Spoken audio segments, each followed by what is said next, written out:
غریب کا سال بھر کا روزہ مل کر افطار کروائے، تقسیم رحمت رمضان راشن پروگرام۔ السلام علیکم ورحمۃ اللہ وبرکاتہ۔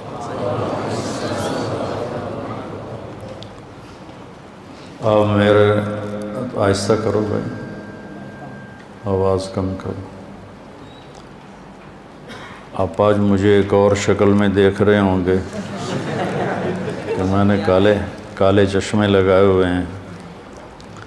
میری آنکھ کا آپریشن ہوا ہے، یہ سیدھے ہاتھ والی آنکھ کا، پچھلے پیر کو ہوا تھا، تو اس میں پھر سیاہ اینک لگانی ہوتی ہے تاکہ کوئی ذرہ آنکھ میں نہ پڑے، اور رات کو سوتے ہوئے بھی اینک لگا کے سونا ہے، کہیں خارش ہو تو نیند میں ہاتھ سے اس کو رگڑا نہ مل جائے تو وہ خراب ہو جاتا ہے۔ پھر سونا بھی صرف بائیں کروٹ پر ہے، دائیں کروٹ پہ سونا بھی نہیں ہے کہ یہاں جب سر ہوگا تو آنکھ پہ پریشر آئے گا۔ تو یہ ساری احتیاطیں انشاءاللہ بدھ والے دن ختم ہو جائیں گی، تو یہ اتر جائے گا، میں اپنی اصلی شکل میں آ جاؤں گا۔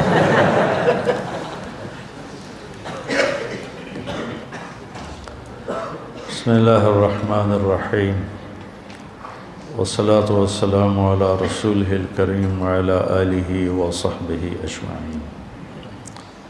رمضان المبارک قرآن کا مہینہ ہے۔ شہر رمضان الذی انزل فیہ القرآن، شہر رمضان الذی کتب فیہ الصیام، اللہ نے نہیں کہا رمضان کا وہ مہینہ جس میں روزے فرض ہوئے، بلکہ رمضان کا وہ مہینہ جس میں قرآن اترا۔ قرآن کے اترنے نے رمضان کو عزت دی، رمضان کو بلندی دی، اور ساری آسمانی کتابیں، تورات، زبور، انجیل، ابراہیم علیہ السلام کے صحف، شیس علیہ السلام کے صحف، یہ سارے کے سارے اللہ نے اس مہینے کا اس کے لیے انتخاب فرمایا۔ تو میں وہ سامنے لکھا ہوا دیکھ رہا تھا تو اس پر مجھے کچھ بات یاد آ گئی، وہ کرتا ہوں۔ ھذا بلاغ للناس، یہ پیچھے لکھا ہوا ہے، آیت ہے سورہ ابراہیم کی، ھذا بلاغ للناس ولینذروا بہ ولیعلموا انما هو الہ واحد وَلِيَذَّكَّرَ أُولُو الْأَلْبَابِ۔ علامہ زرکشی مفسر ہیں، حنفی ہیں، وہ فرماتے ہیں کہ اگر قرآن کا کوئی نام رکھا جاتا، قرآن تو پڑھی جانے والی کتاب کو کہتے ہیں، اگر قرآن کا کوئی نام رکھا جاتا تو وہ بنتی ہے یہ آیت، ھذا بلاغ للناس، یہ پیغام ہے لوگوں تک پہنچانے کے لیے۔ پہنچائے گا کون؟ یہ امت پہنچائے گی، اس امت کے ذمہ ہے۔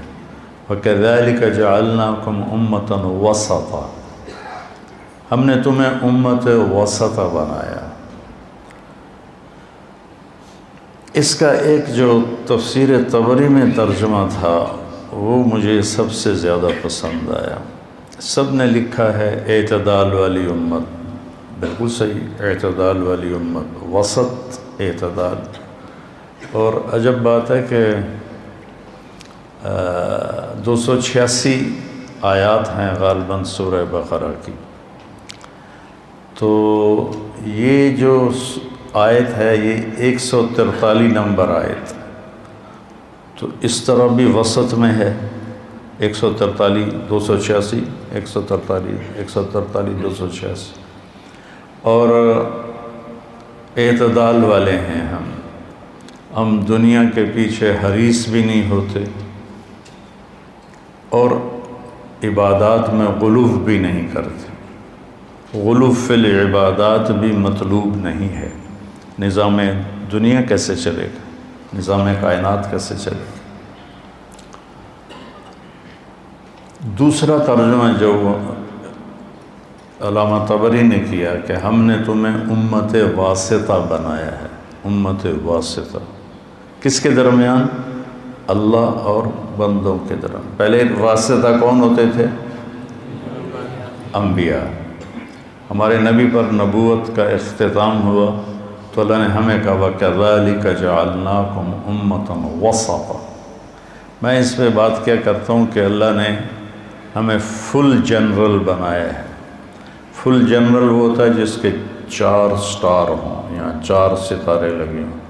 وہ صرف 4 ہوتے ہیں. ایک چیف آف آرمی اسٹاف, ایک ایئر چیف مارشل, اور ایک نیوی چیف جو کمانڈر ہیں 3 فوجوں کے, اور چوتھا ہوتا ہے وہ جو جوائنٹ سٹاف جو ان تینوں کو جوڑتا ہے. یہ 4 جرنیل فل سٹار ہوتے ہیں 4.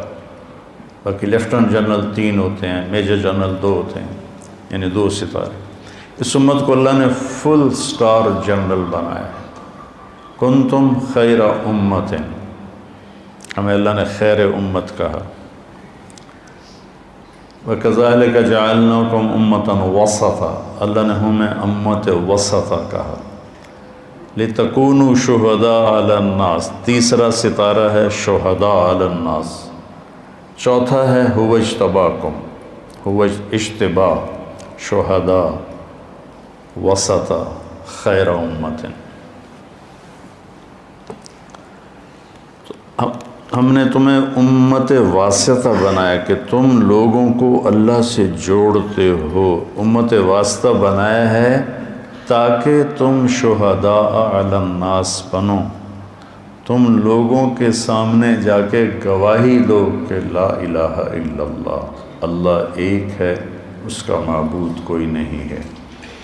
یہ صرف آخرت کے دن کی بات نہیں ہے. عام مفسرین نے یہ لکھا ہے کہ یہ شہادت علی الناس ہے قیامت والے دن, کہ جب انبیاء کے آنے کا ان کی امتیں انکار کریں گی تو وہ اس امت کو گواہ بنائیں گے اور یہ امت گواہی دے گی. یہ بھی ہے, اور یہ بھی ہے کہ بلغوا عنی ولو آیا فلیبلغ الشاہد الغائب, ان اللہ بعثنی کافۃ للناس رحمۃ فأدوا عنی, میرا پیغام آگے پہنچاؤ.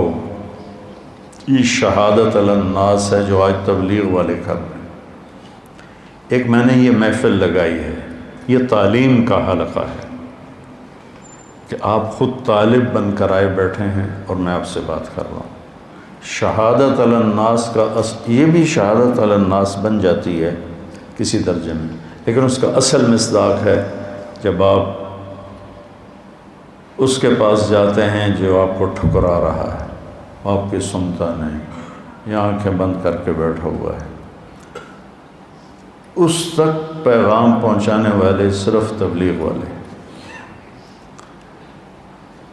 میرے پاس جب پہلی دفعہ گورنمنٹ کالج لاہور میں ہمارے کالج کے ہی لڑکے آئے بات کرنے, تو پہلے تو مجھے سمجھ میں نہیں آیا کہ یہ کیا کہہ رہے ہیں. ایک لفظ سمجھ میں نہیں آیا, کبھی سنی نہیں تھی دین کی بات.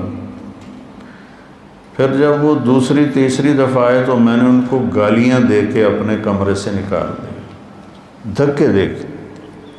اگر آئندہ تم آئے تو میں تم سے برا پیش آؤں گا.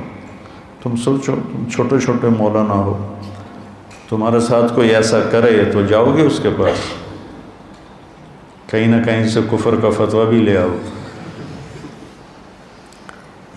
بڑا ظرف چاہیے, اس کے لیے نبیوں والی تڑپ چاہیے. وہ مزہ دیا تڑپ نے, وہ مزہ دیا تڑپ نے کہ یہ آرزو ہے میری, میرے دونوں پہلوؤں میں دل بے قرار ہوتا. یہ نبیوں والی تڑپ سے آدمی شہادت علی الناس کا فریضہ ادا کرتا ہے. اس وقت جو ہدایت کا اللہ ہدایت کے سبلنا بے شمار راستے اللہ نے بنائے ہیں، لیکن اس وقت جو اللہ کی خاص تائید ہے وہ تبلیغ کے ساتھ ہے. تو اگر اپنی دیکھو نا جو کاروبار زیادہ چل رہا ہو تو اس میں لوگ پیسہ لگاتے ہیں کہ ہمیں منافع واپس ہے. زندگی تھوڑی ہے، کام زیادہ ہے، تو سارے کام تو ہم کر نہیں سکتے. عمر دراز مانگ کر لائے تھے 4 دن، 2 آرزو میں کٹ گئے 2 انتظار میں. عطا اللہ شاہ بخاری رحمۃ اللہ علیہ اس شعر کو یوں پڑھتے تھے: عمر دراز مانگ کر لائے تھے 4 دن، آدھی کٹ گئی ریل میں، آدھی کٹ گئی جیل میں.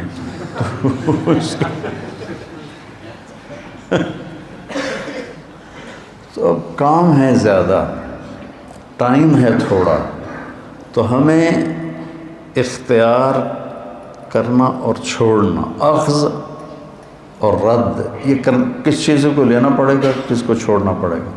تو اہم فل اہم اس لیے ہے.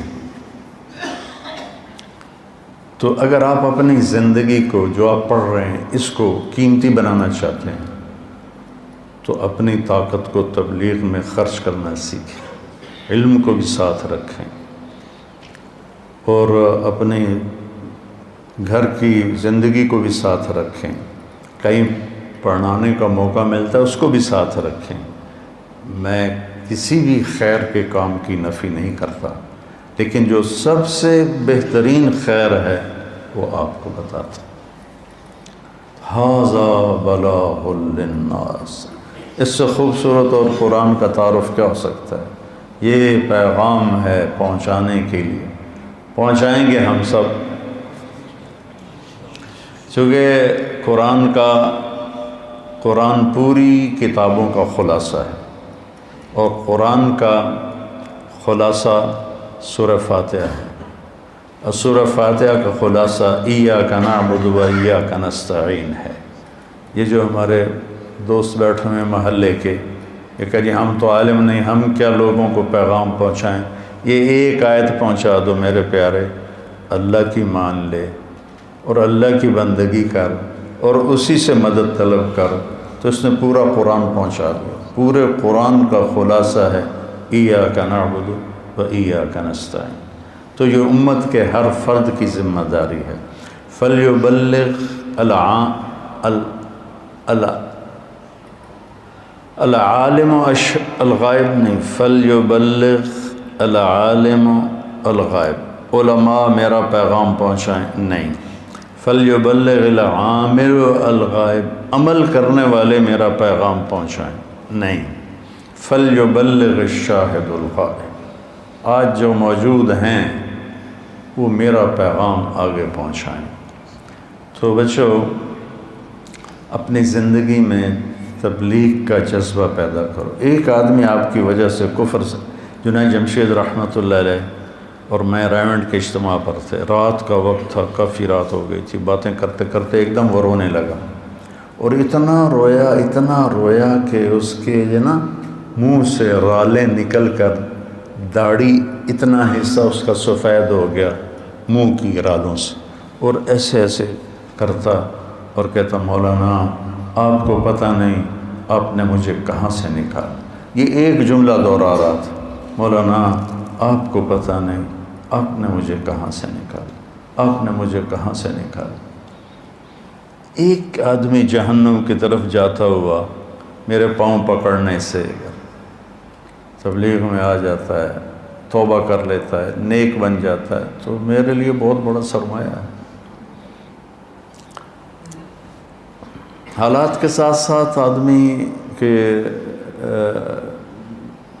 اوقات اور کام بھی تبدیل ہوتے ہیں. جب 1991 میں میری عمر 38 سال تھی تو ہم بنگلہ دیش گئے، تو وہاں سب سے پہلے اردو والوں کی 3 چیلے کی جماعت اللہ نے میرے ذریعے سے تیار کروائی. اس میں ایک آدمی ان کا سرکردہ تھا، وہ جاتا تھا تو باقی 4 جاتے تھے، وہ نہیں جاتا تھا تو وہ 4 نہیں جاتے تھے. اس کا باپ اجازت نہیں دیتا تھا. میں ایک آدمی کو لے کر، ان کا رشتہ دار تھا، ان کے گھر گیا اور میں نے ان کی منت شروع کی. اب وہاں کوئی میری تقریر تو نہیں چلنی تھی، بوڑھے بزرگ تھے. میں ان کی منت کر رہا ہوں اور انکار کر رہے ہیں، منت کر رہا ہوں وہ انکار کر رہے ہیں. 1 گھنٹہ گزر گیا. تو وہ جو مجھے لے کر آئے تھے نا، انہوں نے مجھے یہاں سے میری شلوار پکڑی، بس کر بھائی چلیے، کوئی نہیں مندہ بڈھا۔ 2.25 گھنٹے میں نے ان کی محنت کی، 2.25 گھنٹے میں بیان ہوتا ہے، اور 2.25 گھنٹے میں میرا ایک جملہ تھا، بزرگوں اجازت دے دو نا، آپ کی بڑی مہربانی، اجازت دے دو نا۔ آخر وہ تنگ آ کے کہتا ہے اچھا جا لے جا، میری جان چھوڑ۔ تو اللہ نے اس پوری قوم میں تبلیغ کا کام زندہ کر دیا۔ یہ ہے ھذا بلاغ للناس۔ تو رمضان مبارک مہینہ ہے، میرے نبی رمضان کیسے گزارتے تھے تھوڑا سا یہ میں بتا دیتا ہوں۔ میرے نبی نے 9 رمضان دیکھے۔ جب آپ تشریف لے گئے تو ہجرت کے دوسرے سال جب جنگ بدر ہوا ہے، شعبان میں رمضان کے روزے فرض ہوئے۔ یا ایھا الذین آمنوا کتب علیکم الصیام کما کتب علی الذین من قبلکم لعلکم تتقون۔ دیکھو، جب آدمی کلمہ پڑھتا ہے تو خیر البریہ بنتا ہے۔ ان الذین کفروا من اہل الکتاب والمشرکین فی نار جہنم اولئک ہم شر البریہ۔ تو وہ انسان بھی نہیں رہتے۔ ان الذین آمنوا وعملوا الصالحات اولئک ہم خیر البریہ۔ کلمہ پڑھنے کے بعد آپ ایک اعلیٰ درجے کے انسان اللہ کی بارگاہ میں بنتے ہیں، کبیرہ گناہ کے باوجود باقیوں کی نسبت۔ جب آپ نماز پڑھتے ہیں تو ان الصلاۃ تنہی عن الفحشاء والمنکر، آپ انسانیت سے اوپر چڑھتے ہیں اور آپ گناہوں سے بچتے ہیں اور بے حیائی سے بچتے ہیں۔ نماز کا صحیح پڑھنا آپ کو بے حیائی سے بچاتا۔ سن 2000 میں، تو میرے بچے ہو، میں تمہیں ترغیب کے لیے کہہ رہا ہوں، سن 2000 میں نے نوافل پڑھنے شروع کی۔ اس وقت ابھی میرا تعارف اتنا نہیں تھا تو فرصت ہوتی تھی، تو اس کو آج آپ 2022 سال ہو گئے، میرے وہ نفل بڑھتے بڑھتے بڑھتے، جب میری صحت ٹھیک تھی 100 200 150 80 90 70، اب بھی اس حال میں 50 میں روزے کے ساتھ، تراویح کے ساتھ، تو مجھے نماز کا مزہ آنے لگا ہے۔ واللہ الذی لا الہ غیرہ، میں نماز پڑھتا ہوں مجھے اس کی مٹھاس محسوس ہوتی، جو وہ ہے نا جعلت قرۃ عینی فی الصلاۃ۔ تو قرۃ عین کا تو میں دعویٰ نہیں کرتا ہوں، لیکن مجھے نماز میں مزہ آتا ہے۔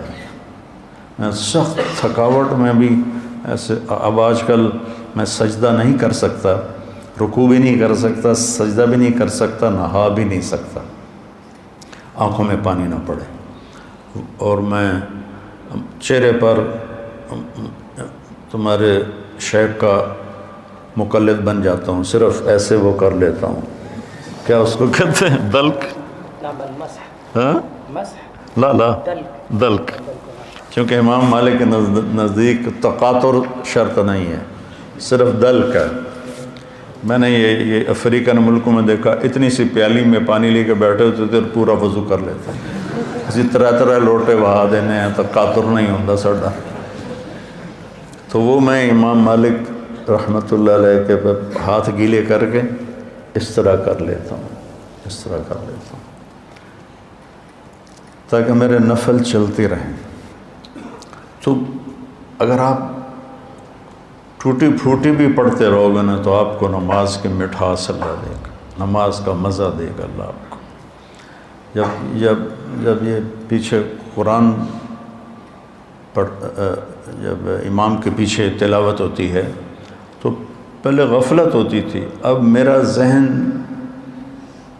تلاوت کے ساتھ ساتھ چلتا ہے۔ مثلاً انہوں نے کہا الم نشرح لک صدرک، میں کہتا ہوں رب اشرح لی صدری، دعائیں مانگنا تو جائز ہے نا۔ ووضعنا عنک وزرک، میں کہتا ہوں یا اللہ یسر لی امری۔ وہ کہتا ہے ورفعنا لک ذکرک، میں کہتا ہوں واجعل لی لسان صدق فی الاخرین۔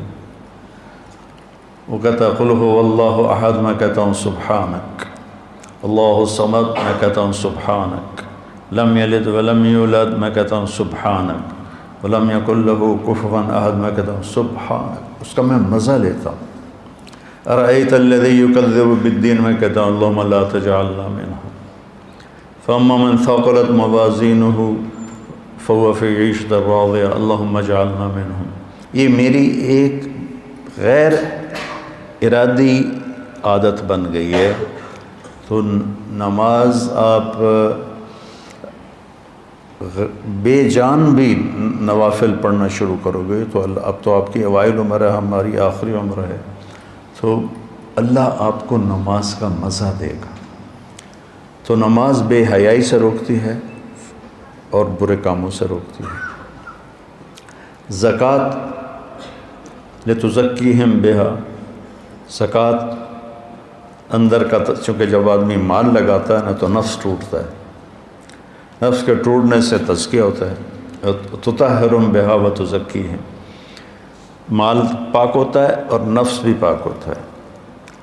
جب آدمی حج کرتا ہے تو فلا رفث ولا فسوق ولا جدال فی الحج، کہ جب حج کا احرام باندھ لیا ہے تو اب پوری زندگی کے لیے فحش کلامی نہیں کرنی، لڑائی نہیں کرنی، جھگڑا نہیں کرنا۔ لا نفی جنس آیا، حالانکہ صرف احرام کے لیے ہے یہ آیت، لیکن اللہ نے اس کو بیان یوں کیا ہے کہ اب ساری زندگی کے لیے یہ کام چھوڑنا ہے۔ آدمی روزہ رکھتا ہے، اب میں روزے پہ آ گیا، لعلکم تتقون، تمہیں تقوی ملے گا۔ تقوی ملے گا تو کیا ملے گا؟ من یتق اللہ یجعل لہ مخرج ویرزقہ من حیث لا یحتسب، اللہ تعالیٰ اس کے لیے ہر تنگی سے راستہ نکالے گا اور رزق وہاں سے دے گا جہاں سے وہم و گمان بھی نہیں۔ من یتق اللہ یجعل لہ من امرہ یسرا، جس کو اللہ تقوی دے گا اس کے مشکل کاموں کو آسان کر دے گا۔ من یتق اللہ یکفر عنہ سیئاتہ ویعظم لہ اجرا، جو تقوی اختیار کرے گا اللہ اس کے گناہوں کو دھو دے گا اور اس کے اجر کو بہت زیادہ کر دے گا۔ یہ روزے کی فضیلت ہے۔ الصوم لی وانا اجزی بہ، الصوم لی وانا اجزا بہ، دونوں طرح محدثین نے اس کو بیان کیا۔ میں اس کو لیتا ہوں انا اجزا بہ، کہ اللہ تعالیٰ کہے گا روزے کا بدلہ میں خود ہوں، روزے کا بدلہ اللہ خود ہے۔ تو میرے نبی پاک صلی اللہ علیہ وسلم نے 9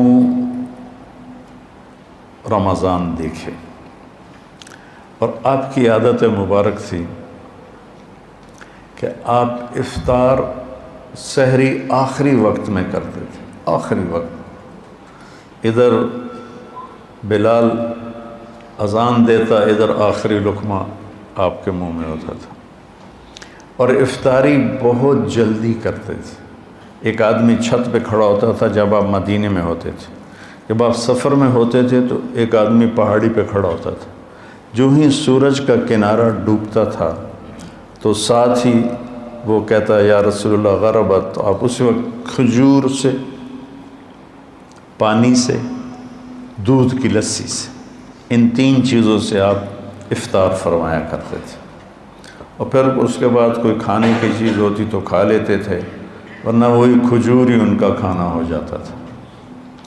ایک دفعہ آپ سحری کا کھانا کھا رہے تھے اور آپ کے ساتھ حضرت کعب بن عجرہ، مقداد بن اسود اور علی رضی اللہ تعالیٰ عنہ آپ کے ساتھ تھے۔ بکرے کی سری پکی ہوئی تھی اور آپ سحری کھا رہے تھے۔ تسحروا، سحری کھاؤ۔ اللہ تعالیٰ نے پہلی امتوں کو سحری نہیں دی، کیا ہے کہ اس میں برکت ہے؟ فَإِنَّ فِي السُّحُورِ بَرَكَةٌ، آپ نے سحری کو بابرکت قرار دیا، اور پہلی امتوں کو سحری نصیب نہیں تھی، ہمیں سحری کا اللہ تعالیٰ نے حکم دیا۔ تو حضرت بلال آئے اور آ کر کہنے لگے یا رسول اللہ لقد اصبحت، صبح ہو گئی ہے، آپ کھانا پینا چھوڑ دیں۔ جب کبھی بجلی نہیں ہوتی تھی گاؤں میں 70 کی دہائی میں، تو میں جب گھر آتا تھا تو گھر کی چھت، ہمارے گھر کی چھت بڑی اور چڑھ پر چاروں طرف اندھیرا ہوتا تھا، میں صبح و صادق کی لکیر کو نکلتے دیکھتا تھا۔ اس کے بعد اب بجلیاں ہی بجلیاں ہیں، روشنیاں روشنیاں نظر نہیں آتی، لیکن وہ حتی یتبین لکم الخیط الابیض من الخیط الاسود، حضرت عمار بن یاسر نے یہ آیت سنی تو ایک دھاگا سفید ایک دھاگا کالا اپنے سرانے کے نیچے رکھ لی اور اس کو دیکھتے رہے اور کھاتے رہے۔ وہ تو ہم نے کہا تیری سحری تو بڑی لمبی ہو گئی، پھر یہ صبح صادق مراد ہے۔ صرف عربی جاننے سے آدمی نہیں سمجھتا جب تک کسی کی صحبت نہ ہو۔ تو یہ کہہ کر چلے گئے اذان دینے۔ اذان دینے کے لیے وہ ایک انصاری عورت کے گھر پر چڑھتے تھے، وہ چڑھنے لگے تو پھر واپس آئے تو دیکھا تو آپ کھا رہے تھے۔ انہوں نے کہا یا رسول اللہ واللہ لقد اصبحت، یا رسول اللہ اللہ کی قسم صبح ہو گئی۔ تو آپ نے اپنے ہاتھ اٹھا لی، کہا یا بلال ما اصبحنا، ابھی صبح نہیں ہوئی تھی لیکن تو نے قسم کھائی تو تیری قسم جھوٹی نہ پڑے، اللہ نے صبح صادق کو پہلے نکال دیا۔ اور حضرت علی نے فرمایا اگر بلال قسم نہ کھاتے تو جب تک ہمارے نبی کھاتے رہتے صبح صادق ہونی نہیں تھی۔ تو سحری میں آپ مختلف چیزوں سے، جو کی روٹی مل گئی، کھجور مل گئی، افطاری میں بھی یہ تھا، اور ایک روزہ بھی سب کا قضا ہوا، چونکہ یوم غیم اندازے سے روزہ افطار کرنا ہے۔ بادل والے دن روزہ افطار کرو جب تمہیں اندازہ ہو جائے کہ سورج غروب ہو گیا۔ تو سارے مدینے پر گہرے بادل تھے، تو سب نے سمجھا کہ سورج غروب ہو گیا، تو سب نے افطار کر لیا، اللہ کے نبی نے بھی افطار کر لیا۔ تھوڑی دیر کے بعد بادل چھڑے تو سورج سامنے کھڑا ہوا تھا۔ پھر اس روزے کو پورے اہل مدینہ نے عید کے بعد اس کی قضا کی۔ اور رمضان میں آپ کی جو بڑی عبادت تھی وہ قرآن تھا۔ 3 دن 9 سال میں 9 رمضان میں صرف 3 دن آپ نے تراویح کی نماز پڑھی۔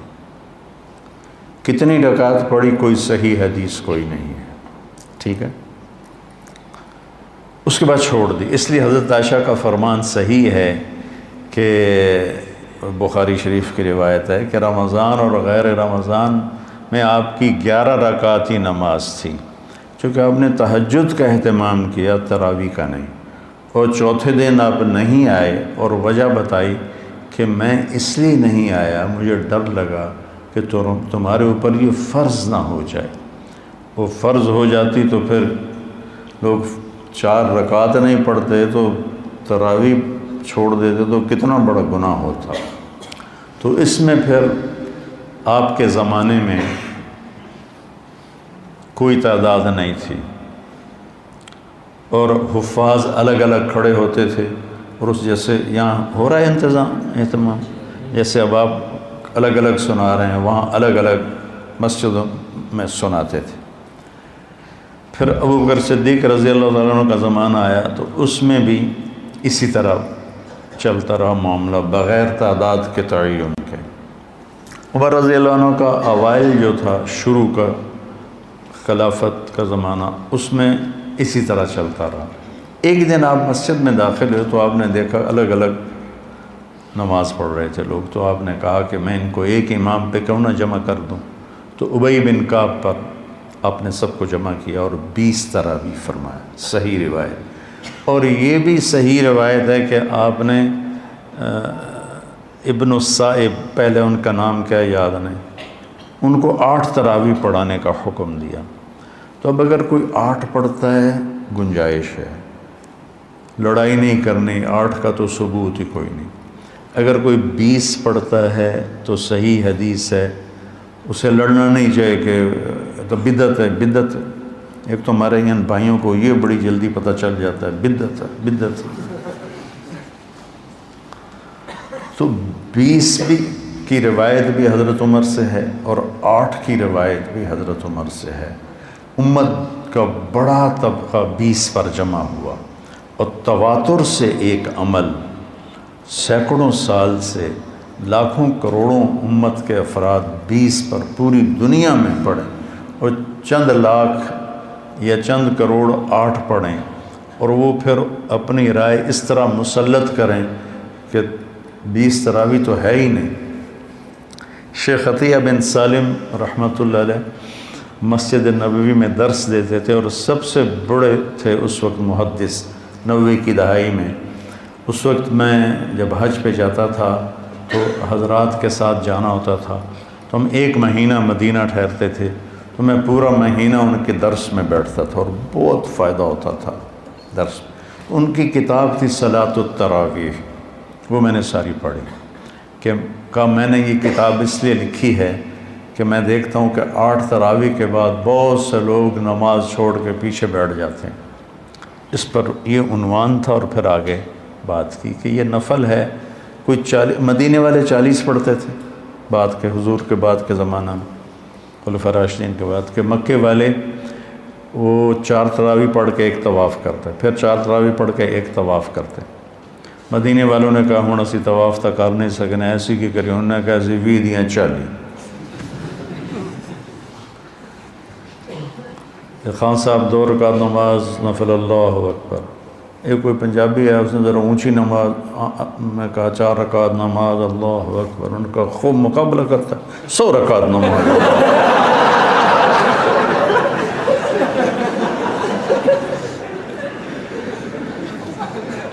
یہ نفل نماز ہے، یہ نفل نماز جو صحیح بات ہے تو 8 پڑھ لے، لڑو نہیں، 20 پڑھ لے، اپنے جو تم دیکھتے ہو امت کا تواتر اس پہ قائم رہو، اور اس بحث میں کبھی نہ پڑھنا کہ 8 رکعت نہیں ہیں۔ وہاں جیلم کی مسجد اہل حدیث کی تھی، تو میں راول پنڈی سے آ رہا تھا، اس وقت جی ٹی روڈ تھی، وہاں ہم ظہر کی نماز کے لیے رکے۔ میں اندر داخل ہوا تو دروازے کے ساتھ ایک بہت بڑا ایک لگا ہوا تھا اشتہار کہ 20 تراویح ثابت کرنے والے کو 5 لاکھ روپے انعام۔ تو ایسی احمقانہ حرکتیں کرنے کے لیے زندگی نہیں ہے، تھوڑی سی ہے، اسے صحیح کام میں لگانا ہے۔ تو آپ کی عبادت 11 رکعت ہی رہی 9 سال، پورے 9 سال آپ کی عبادت 11 رکعت رہی۔ اور قرآن کا آپ دور فرماتے تھے جبریل کے ساتھ۔ رمضان میں جبریل آتے تھے، آپ ایک قرآن غالباً جبریل سناتے ہوں گے، ایک قرآن اللہ کے نبی سناتے ہوں گے۔ جس سال آپ دنیا سے تشریف لے گئے اس رمضان میں آپ نے 2 قرآن سنا ہے، 2 دفعہ قرآن کا دور کیا۔ اور پھر لیلۃ القدر کے تلاش میں آپ نے ایک دفعہ پورا مہینہ اعتکاف کیا، پورا مہینہ۔ پھر اس کے بعد فرمایا کہ اس کو آخری 5 راتوں میں تلاش کرو، 21، 25، 21، 23، 25، 27، 29، اس میں اس کو تلاش کرو۔ اور آخری اشرا پہ اعتکاف بیٹھتے تھے، آپ کی مستقل سنت۔ ایک دفعہ آپ کا اعتکاف، آپ نے اعتکاف کسی وجہ سے نہیں کیا، وہ ایسا ہوا کہ حضرت عائشہ آپ کے اعتکاف میں بستر لے کر آ گئیں، ان کو دیکھ کر حضرت زینب بھی بستر لے کر آ گئیں۔ تو آپ نے دیکھا یہ سوکنیں تو آپس میں ہی لڑیں گی مسجد میں، تو آپ نے اعتکاف اٹھا دیا اور ختم کر دیا۔ اور پھر شوال میں آپ نے 10 دن اعتکاف کے گزارے۔ ایک دن کا اعتکاف 3 خندق جہنم سے دوری ہوتی، اور ایک خندق کا فاصلہ زمین آسمان کی مسافت کے برابر ہوتا ہے۔ تو اعتکاف آپ کی مستقل سنت تھی، اور اس میں آپ کی سخاوت بڑھ جاتی تھی۔ رمضان کا مہینہ سخاوت کا بھی ہے۔ آپ اجود الناس تھے، ان اللہ الاجود الاجود وانا اجودکم من بعدہ۔ اللہ سب سے بڑا سخی ہے، اس کے بعد سب سے بڑا سخی میں ہوں۔ تو اس میں کھانا کھلانا، ماشاءاللہ جب صحت اچھی تھی تو بہت رمضان اللہ کے فضل سے گزرے حرمین میں۔ تو وہ عربوں کی فطرت میں سخاوت، اجمیوں کی فطرت میں کنجوسی ہے۔ ہمیں سخاوت سیکھنی پڑتی ہے۔ عرب میں سخاوت فطری ہوتی ہے۔ حاتم طائی سے کسی نے پوچھا اپنے سے بڑا سخی دیکھا؟ کہنے لگے ہاں۔ ایک سفر میں تھے تو ایک رات آ گئی تو ایک بدو نوجوان کے پاس ٹھہرے، تو اس نے بکرا سامنے رکھا، اور وہ سری نہ ساتھ ہی ہوتی ہے، شروع سے یہ تعزیہ اب بھی ہے کہ پورا سر آنکھیں ایسے پڑی ہوتی ہیں۔ ہم تو اس تھال پہ بیٹھتے ہی نہیں تھے جس میں وہ ایسے دیکھ رہا ہوتا تھا، میں تو دوسرے تھال پہ جا کے بیٹھ جاتا تھا۔ پھر اس کو وہ ایسے طریقے سے توڑتے ہیں سر کی ہڈی کو کہ اس میں سے مغز نکل آتا ہے، اسے وہ بڑے مزے سے کھاتے ہیں۔ مجھے بڑی کراہت آتی تھی۔ تو حاتم طائی نے مغز کھایا تو کہنے لگا نعم الدماغ، مغز بڑا مزے کا پکا ہوا ہے۔ تو اٹھا اور جلدی سے اس نے 4 بکروں کی سریاں اتاریں اور ان کا مغز تیار کر کے سامنے رکھ دیا۔ تو وہ 5 بکریوں کا مغز کھا کے سو گئے۔ صبح اٹھے تو باقی 4 بکریاں ان کا صرف سری اتری ہوئی تھی، سر جسم پڑا ہوا تھا۔ ایک بکرا تو انہوں نے کھایا سب نے۔ تو اس نے حاتم طائی نے پوچھا یہ کیا کیا ہے؟ کہنے لگا آپ کو جو مغز پسند آیا تو میرا جی چاہا کہ مہمان کو خوش کروں۔ کہنے لگا حاتم تمہارے پاس اور کتنی بکریاں؟ کہا لگ بھگ یہی 5 تھیں۔ اب پاگل تو اپنا گزارا کیسے کرے گا؟ کہا پھر مہمان کو خوش کرنا بھی تو ہماری روایت ہے۔ تو کہا وہ مجھ سے بڑا سخی تھا۔ تو حاتم سے پوچھا گیا پھر آپ نے اس کو کیا دیا؟ کہ میں نے اسے 100 اونٹ دیے۔ تو لوگوں نے کہا پھر تو آپ بڑے سخی ہوئے۔ کہ نہیں، وہ بڑا سخی تھا، اس نے پورا مال لگا دیا، میں نے تو اپنے مال کا کچھ حصہ اس کو دیا، وہ مجھ سے بڑا سخی تھا۔ اللہ کو سخی سے پیار ہے، بخیل سے نفرت ہے۔ سخی اللہ کے قریب ہے، سخی جنت کے قریب ہے، سخی لوگوں کے قریب ہے اور جہنم سے دور ہے، اور بخیل اللہ سے دور ہے، لوگوں سے دور ہے، جنت سے دور ہے اور جہنم کے قریب ہے۔ تو اس میں صرف زکوٰۃ نہیں، زکوٰۃ کے اوپر بھی خرچ کرنا چاہیے۔ آپ بھی ایک دوسرے پہ چھوٹی موٹی، کسی کو کھجور کھلا دو، کسی کو کوئی شربت پلا دو، کسی کو کچھ کھلا دو تاکہ آپ سخیوں میں آ جائیں۔ تو آپ کی رمضان میں ایک آپ کا روزہ، ایک آپ کی تلاوت مستقل، اور ایک آپ اعتکاف بیٹھتے تھے مستقل۔ جس سال آپ نے اعتکاف اٹھایا اس سال آپ نے اس کی قضا کی۔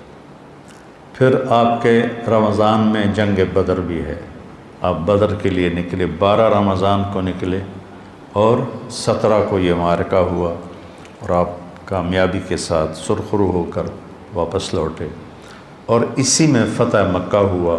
8 رمضان کو آپ نکلے، 8 رمضان کو۔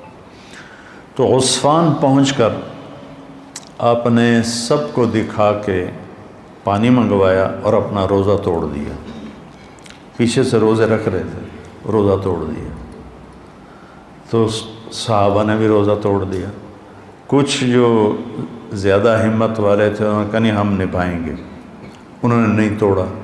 تو سفر اور شدت گرمی کی تو وہ تو نڈھال ہو گئے، اور ان سے نہ خیمے گاڑے گئے، نہ اونٹوں کو چارہ ڈالا گیا، نہ گھوڑوں کی خدمت کی گئی۔ سارا کام کیا جنہوں نے روزہ افطار کر دیا تھا۔ تو آپ نے شام کی نماز میں فرمایا کہ آج روزہ توڑنے والے روزہ رکھنے والوں سے آگے نکل گئے۔ ذہب المفطرون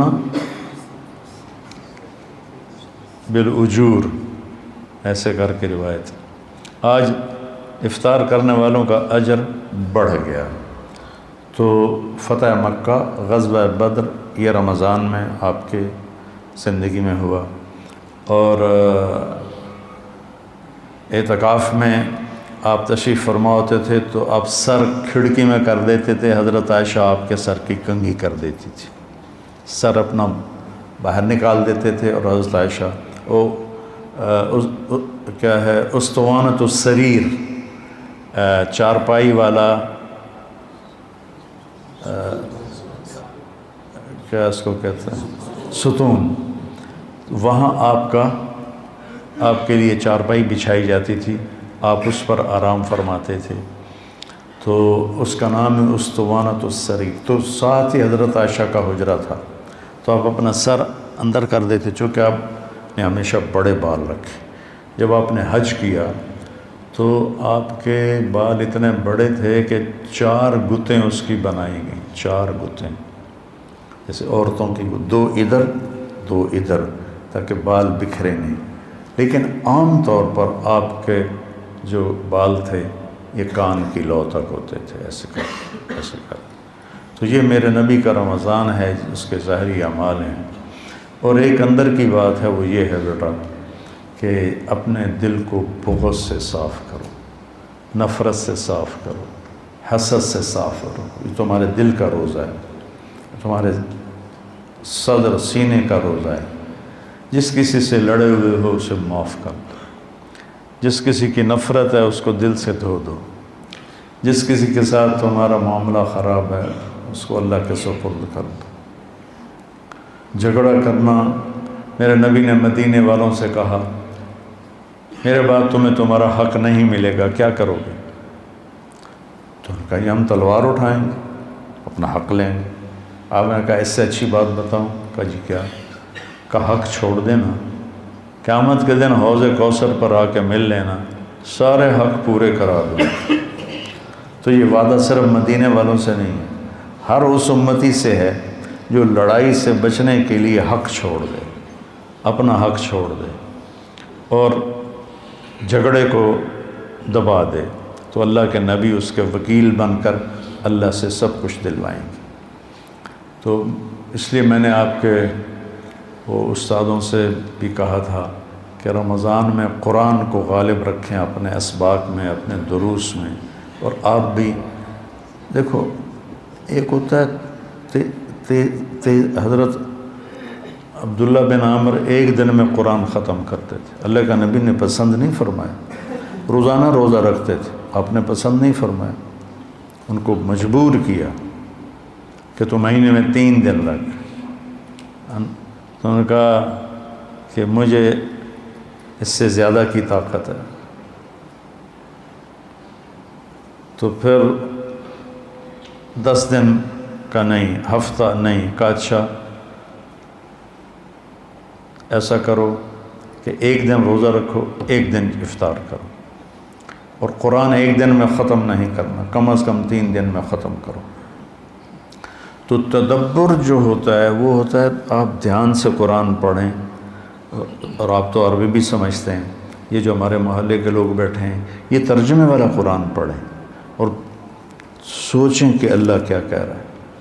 اب ہمارے ہاں اب تو نہیں آتے، یہ دیرہ غازی خان سے حافظ آتے تھے تو وہ تراویح پڑھاتے تھے، اور غریب بچے ہوتے تھے تو ان کو پیسے طے ہو جاتے تھے، تو پھر وہ پڑھتے الحمدللہ رب العالمین آمین ولا الضالین، ایسے سمجھ آتا الف لام میم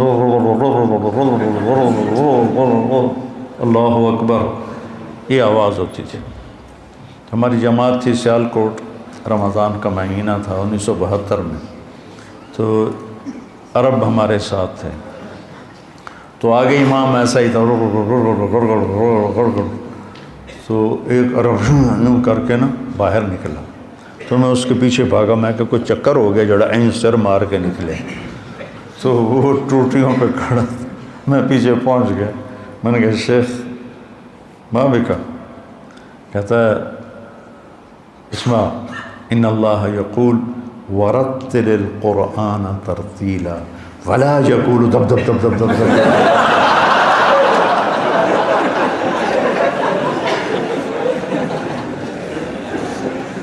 تو تب تدبر کے ساتھ قرآن پڑھنا کی عادت ڈالیں، تاکہ قرآن تمہارے اوپر وہ منظر ہونا چاہیے۔ وَإِذَا تُلِيَتْ عَلَيْهِمْ آيَاتُهُ زَادَتْهُمْ ایمانا، اور وہ تقشعر منہ جلود الذین یخشون ربهم ثم تلین قلوبهم وجلودهم إلى ذکر اللہ۔ تم تو عربی جانتے ہو، تم تو بلاغت بھی پڑھے ہو، میں تو پڑھی کوئی نہیں، تو مزہ لو قرآن کا، مزہ لو نماز کا۔ السلام علیکم۔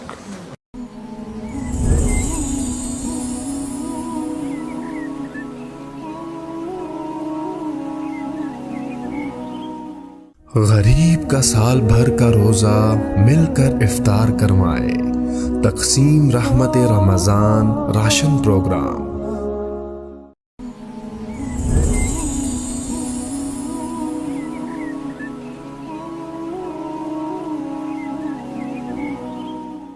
غریب کا سال بھر کا روزہ مل کر افطار کروائے، تقسیم رحمت رمضان راشن پروگرام۔ السلام علیکم ورحمۃ اللہ وبرکاتہ۔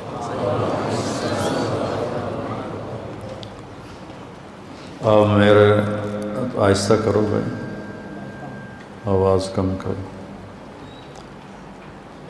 آپ آج مجھے ایک اور شکل میں دیکھ رہے ہوں گے کہ میں نے کالے چشمے لگائے ہوئے ہیں۔ میری آنکھ کا آپریشن ہوا ہے، یہ سیدھے ہاتھ والی آنکھ کا، پچھلے پیر کو ہوا تھا، تو اس میں پھر سیاہ اینک لگانی ہوتی ہے تاکہ کوئی ذرہ آنکھ میں نہ پڑے، اور رات کو سوتے ہوئے بھی اینک لگا کے سونا ہے، کہیں خارش ہو تو نیند میں ہاتھ سے اس کو رگڑا نہ مل جائے تو وہ خراب ہو جاتا ہے۔ پھر سونا بھی صرف بائیں کروٹ پر ہے، دائیں کروٹ پہ سونا بھی نہیں ہے، کہ یہاں جب سر ہوگا تو آنکھ پہ پریشر آئے گا۔ تو یہ ساری احتیاطیں انشاءاللہ بدھ والے دن ختم ہو جائیں گی، تو یہ اتر جائے گا، میں اپنی اصلی شکل میں آ جاؤں گا۔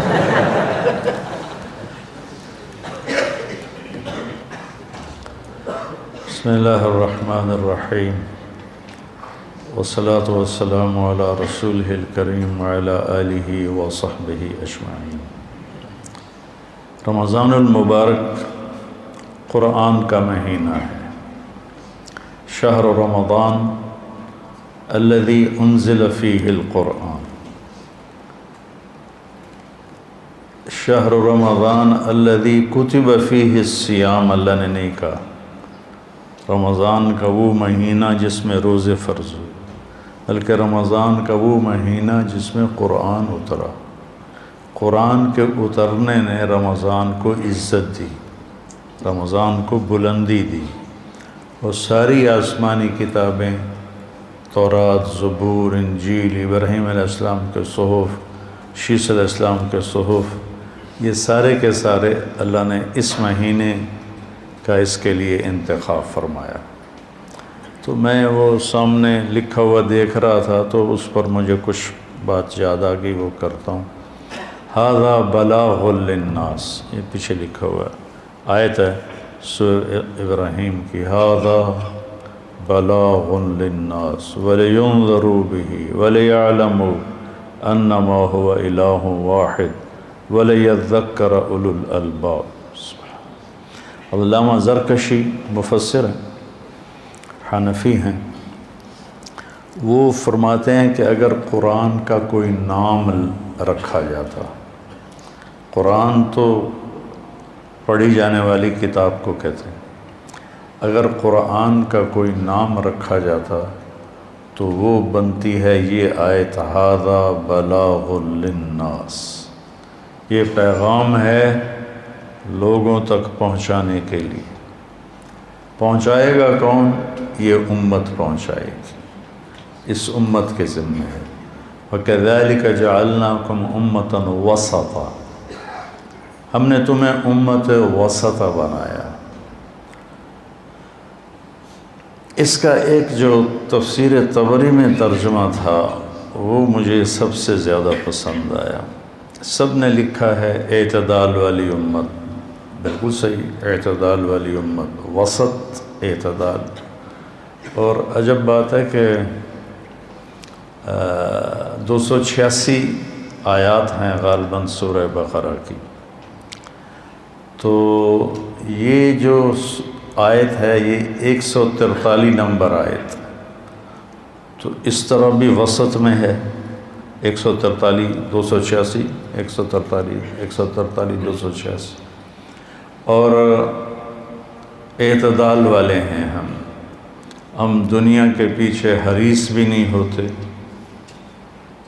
اور عبادات میں غلو بھی نہیں کرتے۔ غلو فی العبادات بھی مطلوب نہیں ہے۔ نظام دنیا کیسے چلے گا، نظام کائنات کیسے چلے گا؟ دوسرا ترجمہ جو علامہ طبری نے کیا کہ ہم نے تمہیں امت واسطہ بنایا ہے۔ امت واسطہ کس کے درمیان؟ اللہ اور بندوں کے درمیان۔ پہلے واسطہ کون ہوتے تھے؟ انبیاء۔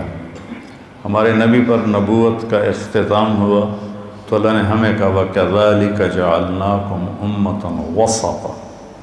میں اس پہ بات کیا کرتا ہوں کہ اللہ نے ہمیں فل جنرل بنایا ہے۔ فل جنرل وہ ہوتا ہے جس کے 4 سٹار ہوں یا 4 ستارے لگے ہوں، وہ صرف 4 ہوتے ہیں، ایک چیف آف آرمی اسٹاف، ایک ایئر چیف مارشل، اور ایک نیوی چیف جو کمانڈر ہیں 3 فوجوں کے، اور چوتھا ہوتا ہے وہ جو جوائنٹ اسٹاف جو ان تینوں کو جوڑتا ہے۔ یہ 4 جرنیل فل سٹار ہوتے ہیں، 4۔ باقی لیفٹنٹ جنرل 3 ہوتے ہیں، میجر جنرل 2 ہوتے ہیں، یعنی 2 ستارے۔ اس امت کو اللہ نے فل سٹار جنرل بنایا ہے۔ کنتم خیر امت، ہمیں اللہ نے خیر امت کہا۔ وَكَذَلِكَ جَعَلْنَاكُمْ أُمَّةً وَسَطًا، اللہ نے ہمیں امت وسطہ کہا۔ لِتَكُونُوا شُهَدَاءَ عَلَى النَّاسِ، تیسرا ستارہ ہے شہداء علی الناس، چوتھا ہے هُوَ اجْتَبَاكُمْ، هُوَ اجتباء، شہداء، وسطہ، خیر امت۔ ہم نے تمہیں امت واسطہ بنایا کہ تم لوگوں کو اللہ سے جوڑتے ہو۔ امت واسطہ بنایا ہے تاکہ تم شہداء علی الناس بنو، تم لوگوں کے سامنے جا کے گواہی دو کہ لا الہ الا اللہ، اللہ ایک ہے، اس کا معبود کوئی نہیں ہے۔ یہ صرف آخرت کے دن کی بات نہیں ہے، عام مفسرین نے یہ لکھا ہے کہ یہ شہادت علی الناس ہے قیامت والے دن، کہ جب انبیاء کے آنے کا ان کی امتیں انکار کریں گی تو وہ اس امت کو گواہ بنائیں گے اور یہ امت گواہی دے گی۔ یہ بھی ہے، اور یہ بھی ہے کہ بلغوا عنی ولو آیا فلیبلغ الشاہد الغائب، ان اللہ بعثنی کافۃ للناس رحمۃ فأدوا عنی، میرا پیغام آگے پہنچاؤ۔ یہ شہادت علی الناس ہے جو آج تبلیغ والے کر رہے ہیں۔ ایک میں نے یہ محفل لگائی ہے، یہ تعلیم کا حلقہ ہے کہ آپ خود طالب بن کر آئے بیٹھے ہیں اور میں آپ سے بات کر رہا ہوں۔ شہادت علی الناس کا یہ بھی شہادت علی الناس بن جاتی ہے کسی درجے میں، لیکن اس کا اصل مصداق ہے جب آپ اس کے پاس جاتے ہیں جو آپ کو ٹھکرا رہا ہے، آپ کی سنتا نہیں، یا آنکھیں بند کر کے بیٹھا ہوا ہے، اس تک پیغام پہنچانے والے صرف تبلیغ والے۔ میرے پاس جب پہلی دفعہ گورنمنٹ کالج لاہور میں ہمارے کالج کے ہی لڑکے آئے بات کرنے، تو پہلے تو مجھے سمجھ میں نہیں آیا کہ یہ کیا کہہ رہے ہیں، ایک لفظ سمجھ میں نہیں آیا، کبھی سنی نہیں تھی دین کی بات۔ پھر جب وہ دوسری تیسری دفعہ آئے تو میں نے ان کو گالیاں دے کے اپنے کمرے سے نکال دی، دھکے دے کے، اگر آئندہ تم آئے تو میں تم سے برا پیش آؤں گا، تم سوچو تم چھوٹے چھوٹے مولانا ہو، تمہارے ساتھ کوئی ایسا کرے تو جاؤ گے اس کے پاس، کہیں نہ کہیں سے کفر کا فتویٰ بھی لے آؤ۔ بڑا ظرف چاہیے اس کے لیے، نبیوں والی تڑپ چاہیے۔ وہ مزہ دیا تڑپ نے، وہ مزہ دیا تڑپ نے کہ یہ آرزو ہے میری، میرے دونوں پہلوؤں میں دل بے قرار ہوتا۔ یہ نبیوں والی تڑپ سے آدمی شہادت علی الناس کا فریضہ ادا کرتا ہے۔ اس وقت جو ہدایت کا اللہ ہدایت کے سبلنا بے شمار راستے اللہ نے بنائے ہیں، لیکن اس وقت جو اللہ کی خاص تائید ہے وہ تبلیغ کے ساتھ ہے۔ تو اگر اپنی دیکھو نا، جو کاروبار زیادہ چل رہا ہو تو اس میں لوگ پیسہ لگاتے ہیں کہ ہمیں منافع واپس ہے۔ زندگی تھوڑی ہے، کام زیادہ ہے، تو سارے کام تو ہم کر نہیں سکتے۔ عمر دراز مانگ کر لائے تھے 4 دن، 2 آرزو میں کٹ گئے 2 انتظار میں۔ عطا اللہ شاہ بخاری رحمۃ اللہ علیہ اس شعر کو یوں پڑھتے تھے، عمر دراز مانگ کر لائے تھے 4 دن، آدھی کٹ گئی ریل میں، آدھی کٹ گئی جیل میں۔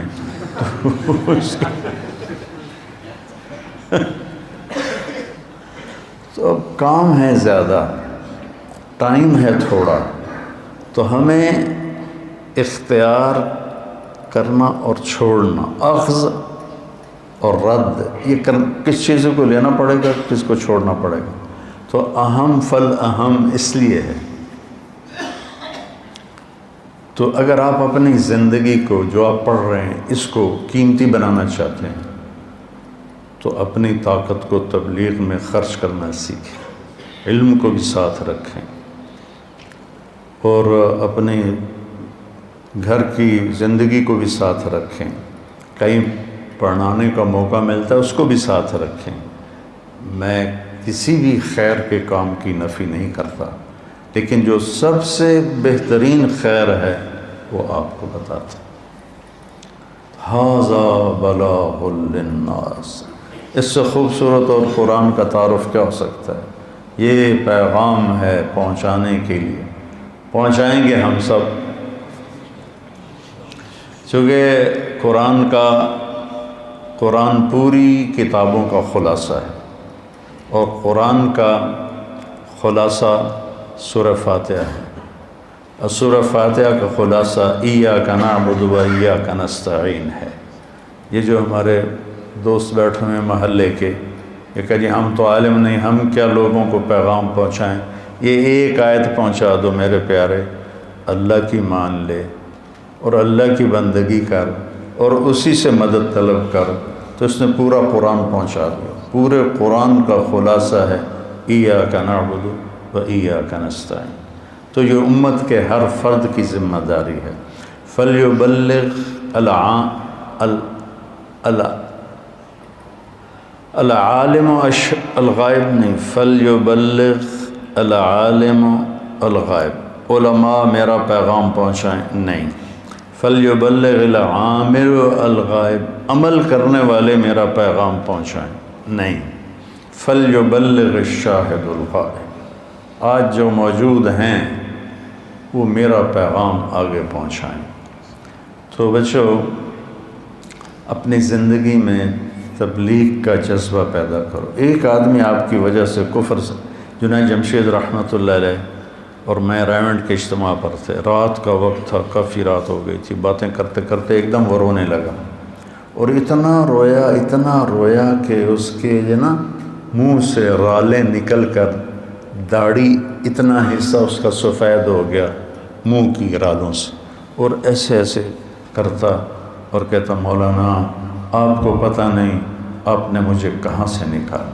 یہ ایک جملہ دوہرا رہا تھا، مولانا آپ کو پتہ نہیں آپ نے مجھے کہاں سے نکالا، آپ نے مجھے کہاں سے نکالا۔ ایک آدمی جہنم کی طرف جاتا ہوا میرے پاؤں پکڑنے سے تبلیغ میں آ جاتا ہے، توبہ کر لیتا ہے، نیک بن جاتا ہے، تو میرے لیے بہت بڑا سرمایہ ہے۔ حالات کے ساتھ ساتھ آدمی کے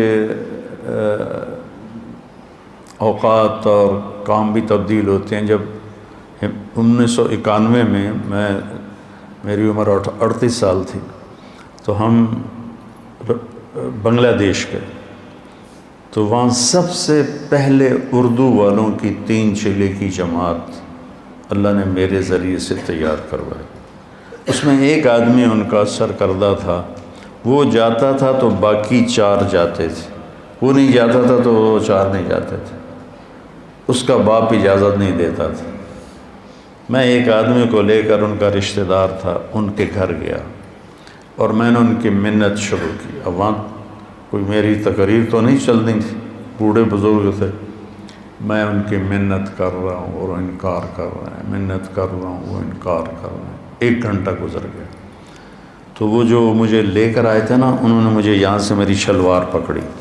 بس کر بھائی، چلیے، کوئی نہیں مندہ بڈھا. 2.25 گھنٹے میں نے ان کی منت کی.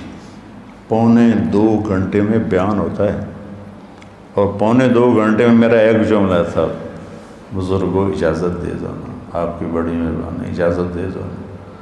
آخر وہ تنگ آ کے کہتا: اچھا جا، لے جا، میری جان چھوڑ. تو اللہ نے اس پوری قوم میں تبلیغ کا کام زندہ کر دیا. یہ ہے ھذا بلاغ للناس. تو رمضان مبارک مہینہ ہے. میرے نبی رمضان کیسے گزارتے تھے تھوڑا سا یہ میں بتا دیتا ہوں. میرے نبی نے 9 رمضان دیکھے.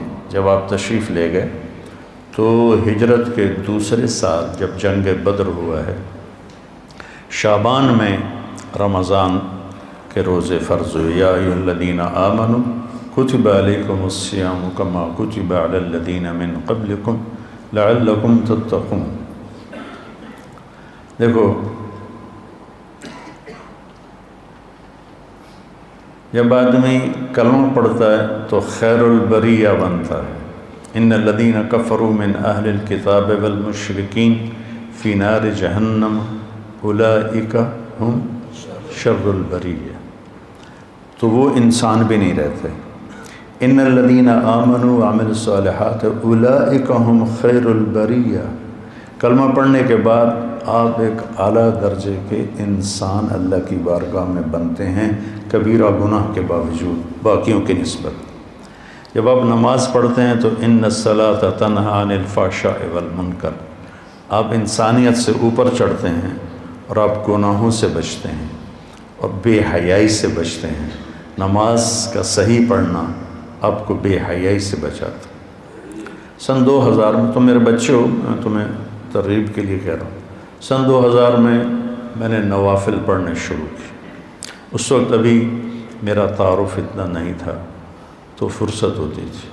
تو اس کو آج آپ 2022 سال ہو گئے، میرے وہ نفل بڑھتے بڑھتے بڑھتے، جب میری صحت ٹھیک تھی 100 200 150 80 90 70، اب بھی اس حال میں 50 میں روزے کے ساتھ، تراویح کے ساتھ.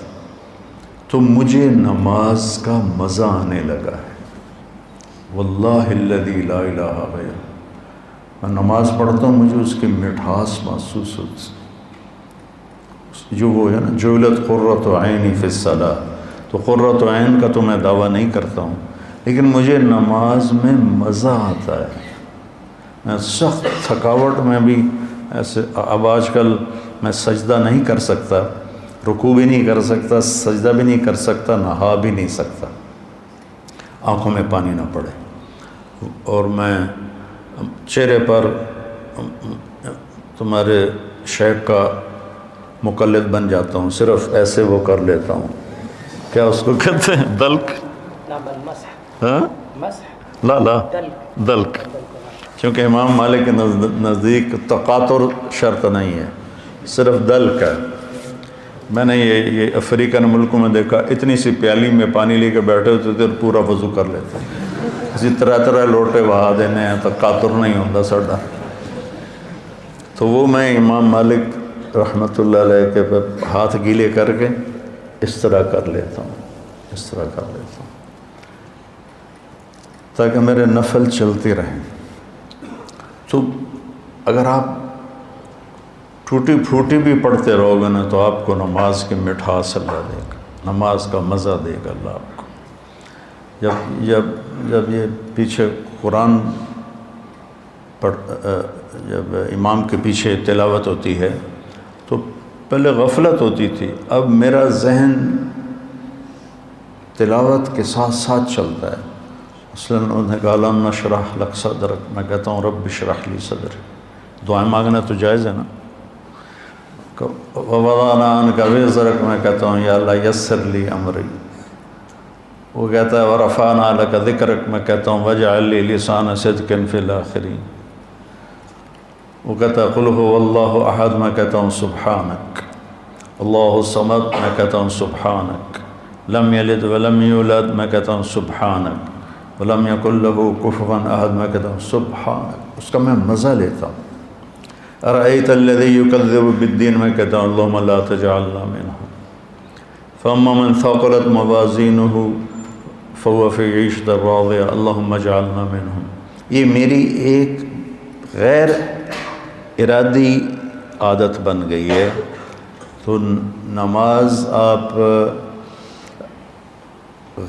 بے جان بھی نوافل پڑھنا شروع کرو گے تو اب تو آپ کی اوائل عمر ہے، ہماری آخری عمر ہے، تو اللہ آپ کو نماز کا مزہ دے گا۔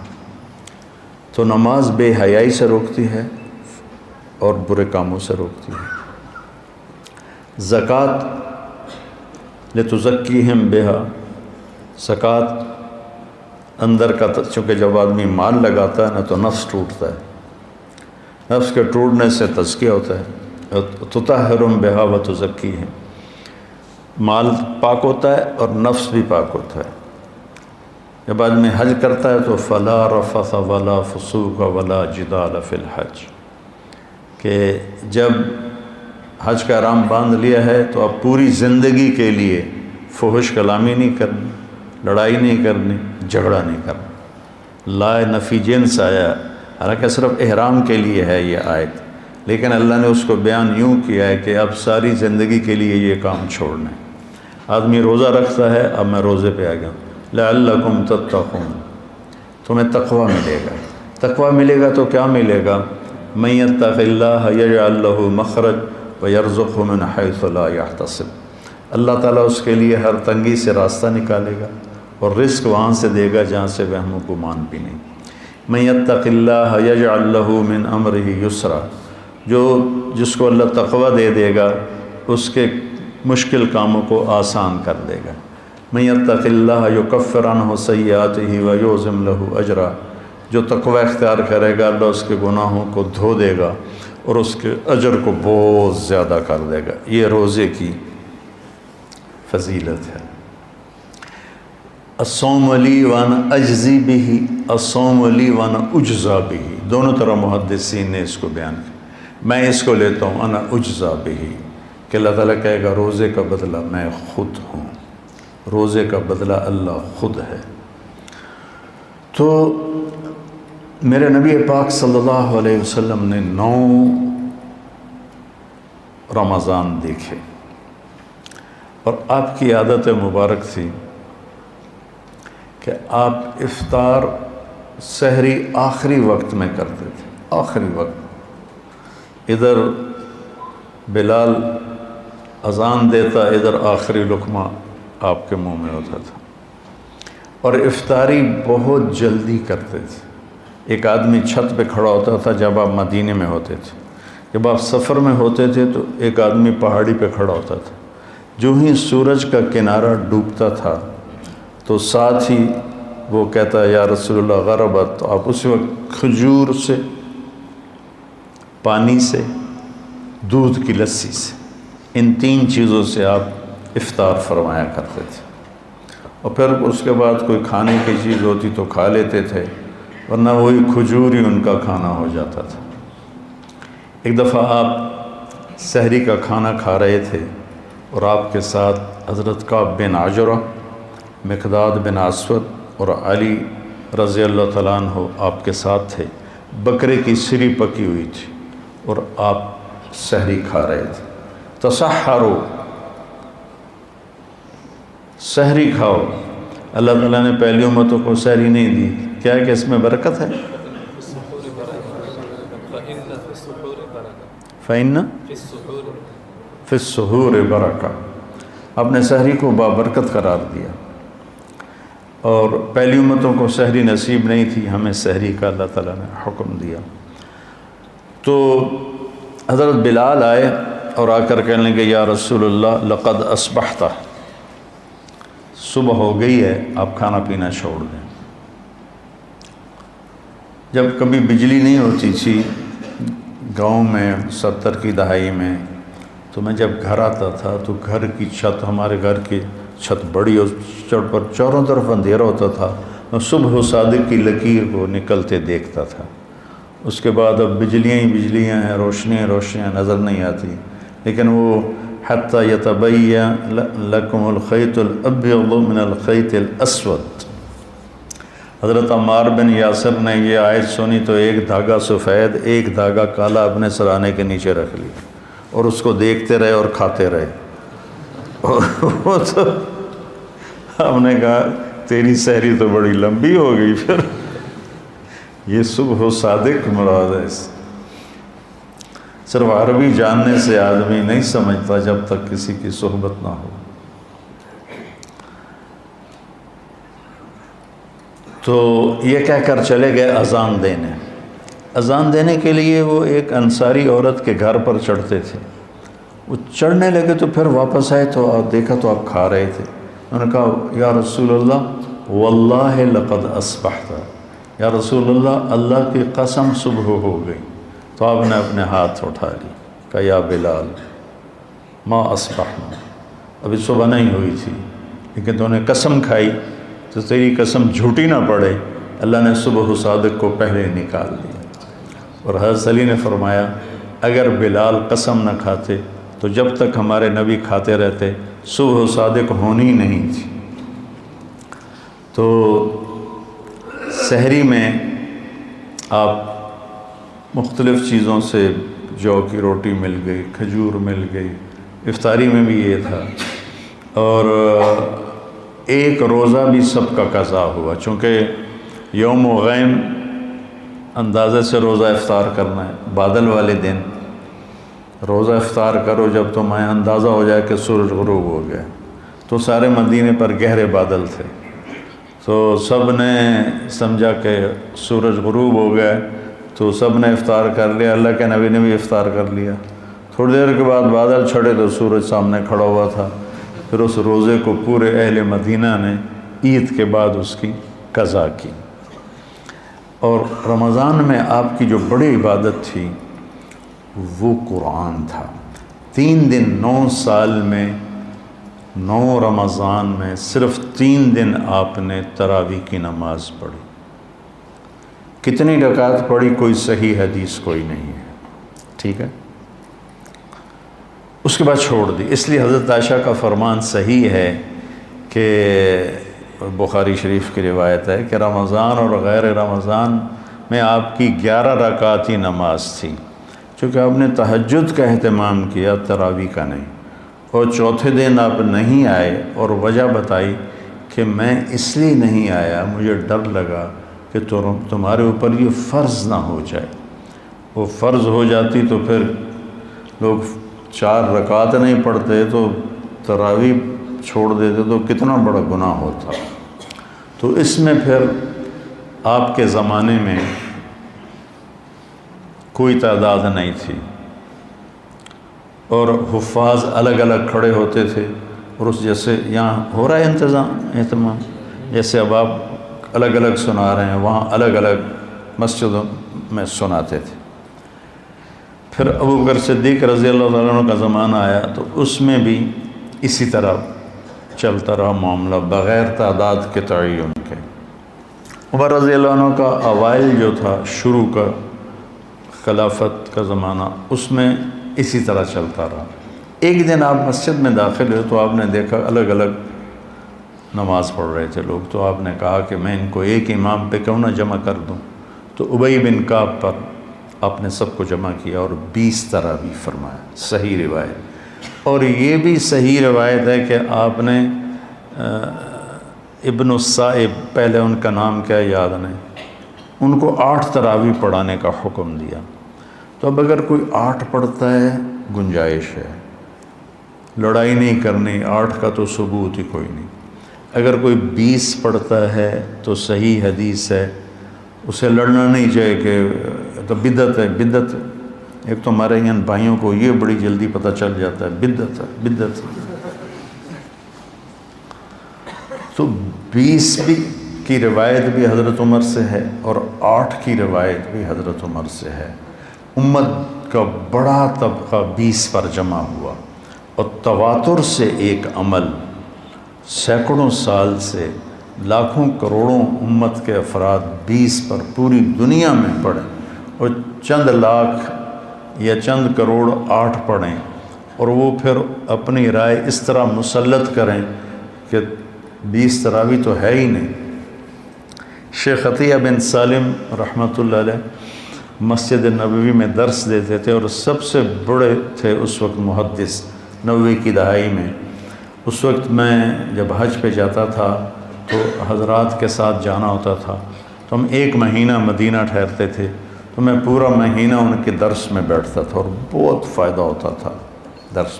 ان کی کتاب تھی صلاۃ التراویح، وہ میں نے ساری پڑھی کہ میں نے یہ کتاب اس لیے لکھی ہے کہ میں دیکھتا ہوں کہ 8 تراویح کے بعد بہت سے لوگ نماز چھوڑ کے پیچھے بیٹھ جاتے ہیں۔ اس پر یہ عنوان تھا، اور پھر آگے بات کی کہ یہ نفل ہے۔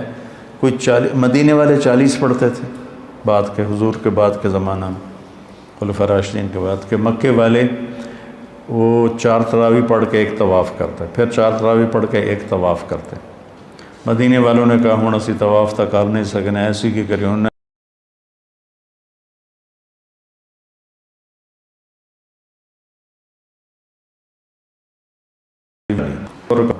ایک کوئی پنجابی ہے، اس نے ذرا اونچی نماز، میں کہا 4 رکعت نماز، اللہ اکبر، ان کا خوب مقابلہ کرتا ہے 100 رکعت نماز۔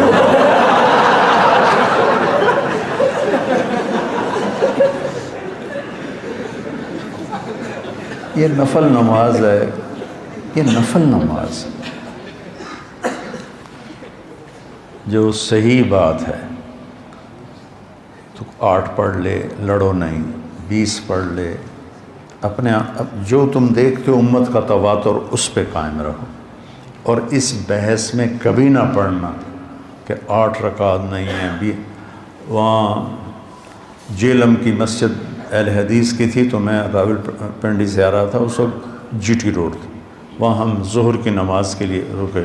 میں اندر داخل ہوا تو دروازے کے ساتھ ایک بہت بڑا ایک لگا ہوا تھا اشتہار کہ 20 تراویح ثابت کرنے والے کو 5 لاکھ روپے انعام۔ تو ایسی احمقانہ حرکتیں کرنے کے لیے زندگی نہیں ہے، تھوڑی سی ہے، اسے صحیح کام میں لگانا ہے۔ تو آپ کی عبادت 11 رکعت ہی رہی 9 سال، پورے 9 سال آپ کی عبادت 11 رکعت رہی۔ اور قرآن کا آپ دور فرماتے تھے جبریل کے ساتھ۔ رمضان میں جبریل آتے تھے، آپ ایک قرآن غالباً جبریل سناتے ہوں گے، ایک قرآن اللہ کے نبی سناتے ہوں گے۔ جس سال آپ دنیا سے تشریف لے گئے اس رمضان میں آپ نے 2 قرآن سنا ہے، 2 دفعہ قرآن کا دور کیا۔ اور پھر لیلۃ القدر کے تلاش میں آپ نے ایک دفعہ پورا مہینہ اعتکاف کیا، پورا مہینہ۔ پھر اس کے بعد فرمایا کہ اس کو آخری 5 راتوں میں تلاش کرو، 21، 25، 21، 23، 25، 27، 29، اس میں اس کو تلاش کرو۔ اور آخری اشرا پہ اعتکاف بیٹھتے تھے، آپ کی مستقل سنت۔ ایک دفعہ آپ کا آپ نے اعتکاف کسی وجہ سے نہیں کیا، وہ ایسا ہوا کہ حضرت عائشہ آپ کے اعتکاف میں بستر لے کر آ گئیں، ان کو دیکھ کر حضرت زینب بھی یہ بستر لے کر آ گئیں۔ تو آپ نے دیکھا یہ سوکنیں تو آپس میں ہی لڑیں گی مسجد میں، تو آپ نے اعتکاف اٹھا دیا اور ختم کر دیا۔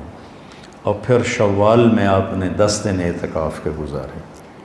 ایک دن کا اعتکاف 3 خندق جہنم سے دوری ہوتی، اور ایک خندق کا فاصلہ زمین آسمان کی مسافت کے برابر ہوتا ہے۔ تو اعتکاف آپ کی مستقل سنت تھی، اور اس میں آپ کی سخاوت بڑھ جاتی تھی۔ رمضان کا مہینہ سخاوت کا بھی ہے۔ آپ اجود الناس تھے، ان اللہ الاجود الاجود وَأَنَا أَجْوَدُكُم مِّن بَعْدِهِ، اللہ سب سے بڑا سخی ہے، اس کے بعد سب سے بڑا سخی میں ہوں۔ تو اس میں کھانا کھلانا ماشاءاللہ، جب صحت اچھی تھی تو بہت رمضان اللہ کے فضل سے گزرے حرمین میں، تو وہ عربوں کی فطرت میں سخاوت، اجمیوں کی فطرت میں کنجوسی ہے، ہمیں سخاوت سیکھنی پڑتی ہے۔ عرب میں سخاوت فطری ہوتی۔ حاتم طائی سے کسی نے پوچھا اپنے سے بڑا سخی دیکھا؟ کہنے لگا ہاں۔ ایک سفر میں تھے تو ایک رات آ گئی تو ایک بدو نوجوان کے پاس ٹھہرے، تو اس نے بکرا سامنے رکھا، اور وہ سیرینہ ساتھ ہی ہوتی ہے، شروع سے یہ تعزیہ اب بھی ہے کہ پورا سر آنکھیں ایسے پڑی ہوتی ہیں۔ ہم تو اس تھال پہ بیٹھتے ہی نہیں تھے جس میں وہ ایسے دیکھ رہا ہوتا تھا، میں تو دوسرے تھال پہ جا کے بیٹھ جاتا تھا۔ پھر اس کو ایسے طریقے سے توڑتے ہیں سر کی ہڈی کو کہ اس میں سے مغز نکل آتا ہے، اسے وہ بڑے مزے سے کھاتے ہیں۔ مجھے بڑی کراہت آتی تھی۔ تو حاتم طائی نے مغز کھایا تو کہنے لگا نعم الدماغ، مغز بڑا مزے کا پکا ہوا ہے۔ تو اٹھا اور جلدی سے اس نے 4 بکروں کی سریاں اتاریں اور ان کا مغز تیار کر کے سامنے رکھ دیا۔ تو وہ 5 بکریوں کا مغز کھا کے سو گئے۔ صبح اٹھے تو باقی 4 بکریاں، ان کا صرف سری اتری ہوئی تھی، سر جسم پڑا ہوا تھا۔ ایک بکرا تو انہوں نے کھایا سب نے۔ تو اس نے حاتم طائی نے پوچھا یہ کیا کیا ہے؟ کہنے لگا آپ کو جو مغز پسند آیا تو میرا جی چاہا کہ مہمان کو خوش کروں۔ کہنے لگا حاتم تمہارے پاس اور کتنی بکریاں؟ کہا لگ بھگ یہی 5 تھیں۔ اب پاگل تو اپنا گزارا کیسے کرے گا؟ کہا پھر مہمان کو خوش کرنا بھی تو ہماری روایت ہے۔ تو کہا وہ مجھ سے بڑا سخی تھا۔ تو حاتم سے پوچھا گیا پھر آپ نے اس کو کیا دیا؟ کہ میں نے اسے 100 اونٹ دیے۔ تو لوگوں نے کہا پھر تو آپ بڑے سخی ہوئے۔ کہ نہیں، وہ بڑا سخی تھا، اس نے پورا مال لگا دیا، میں نے تو اپنے مال کا کچھ حصہ اس کو دیا، وہ مجھ سے بڑا سخی تھا۔ اللہ کو سخی سے پیار ہے، بخیل سے نفرت ہے۔ سخی اللہ کے قریب ہے، سخی جنت کے قریب ہے، سخی لوگوں کے قریب ہے اور جہنم سے دور ہے، اور بخیل اللہ سے دور ہے، لوگوں سے دور ہے، جنت سے دور ہے اور جہنم کے قریب ہے۔